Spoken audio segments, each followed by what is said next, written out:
ولا تنابزوا بالالقاب، اور نہ ہی برے نام ایک دوسرے کے رکھ لیا کرو۔ آپ کو معلوم ہے کہ مختلف جماعتوں کی بات ساتھ بھی بات ہو جاتی ہے، مختلف فرقوں کی بات ہو جاتی ہے۔ اب اہل حدیث حضرات ہیں، ان کے لفظ وہابی، بھائی وہ اپنے آپ کو وہابی نہیں کہتے۔ عبداللہ ابن وہاب یقیناً ایک شخصیت تھے کہ جن سے ان کو دلچسپی ہے، محبت ہے، لیکن وہابی کہہ دینا یہ غلط بات ہے۔ آپ کو کہیے اہل حدیث کہیے، سلفی کہیے، ہے ان کا ایک نام ہے جو انہوں نے اپنے لیے تجویز کیا ہوا ہے، اسی نام سے ان کو یاد کیجیے، پکاریے۔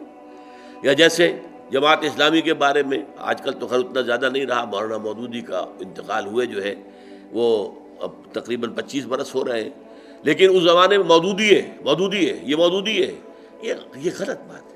وَلَا تَنَابَزُوا بِالْأَلْقَابِ، اس طرح کے لقب لوگوں کے رکھ دینا جو ان کے لیے تکلیف دہ ہوں، انہیں ناپسند ہوں، اور اس سے پکارنا، یہ اس سے بھی روک دیا گیا۔ اس سے بھی دلوں میں زخم لگتے ہیں، محبتوں کا رشتہ کمزور پڑتا ہے، اخوت جو ہے اس کے اندر کمی آتی ہے۔ اور یہ ساری کمی کہاں جا رہی ہے؟ ناوک نے تیرے صید نہ چھوڑا زمانے میں، یہ ساری کمی جا رہی ہے امت مسلمہ، ملت اسلامیہ کے اندر ذوف پیدا ہو رہا ہے۔ دو اینٹیں بھی اگر ان کے درمیان میں سے وہ سیمنٹ سبسٹنس اگر نکل گیا، یہیں سے وہ پانی جو ہے وہ مرے گا، اور ہو سکتا ہے کہ وہ فصیل کے اندر سے ایک بڑا شگاف کر کے وہ نکل جائے، تو یہ ممکن ہے۔ لہذا افراد کے مابین بھی ان کے ایک دوسرے کے جذبات کا لحاظ، ایک دوسرے کی عزت نفس کا لحاظ، عزت نفس کا، ہر شخص کو ظاہر بات ہے کہ اپنی عزت نفس عزیز ہے، وہ چاہتا ہے کہ میرا اپنا ایک سیلف رسپیکٹ اس کے اندر ہے،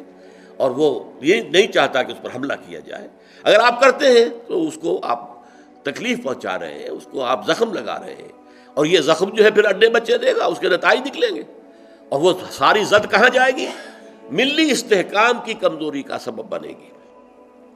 بئس الاسم الفسوق بعد الایمان، ایمان کے بعد تو فسوق کا نام بھی برا ہے، یعنی یہ یو ڈونٹ مین اٹ، لیکن پھر یہ زبان سے الفاظ نکالنا بھی برا ہے،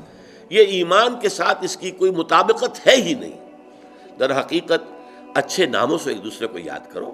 جس سے دوسرے کو بھی انشراح ہو، مجھے اس نے اس نام سے پکارا جو مجھے پسند ہے، اس حوالے سے بات ہو، اس لیے اس کے ساتھ گفتگو کرو، اس کے ساتھ احترام جو آدمیت ہے، آدمیت احترام آدمی است، علامہ اقبال کہتے ہیں، آدمیت نام اس کا ہے کہ آدمی جو ہے ایک دوسرے کا، آدمی جو ہے وہ ایک دوسرے کا احترام کرے۔